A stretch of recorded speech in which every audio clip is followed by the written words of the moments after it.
ఒక పెళ్ళైన అమ్మాయి కొన్ని రోజుల తర్వాత తన తల్లికి ఒక లేఖ రాస్తుంది. ఈ లేఖ వింటే మీ కన్నీళ్లు కూడా ఆగవు. ఆ లెటర్ లో ఇలా రాసుంటుంది: అమ్మా, ఇప్పుడు నువ్వు నాకు చాలా గుర్తొస్తున్నావు. నా పగలు ప్రారంభం 5 గంటలకు మొదలయ్యి రాత్రి ముగిసేసరికి 12 అవుతుంది.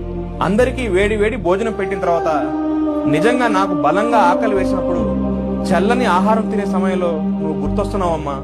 ఎవరికైనా జ్వరం వస్తే నాలో ఉన్న ఆకలి శక్తి వరకు చూసుకుంటాను, కానీ నాకు జ్వరం వస్తే నా జాగ్రత్తలు నేనే చూసుకుంటాను.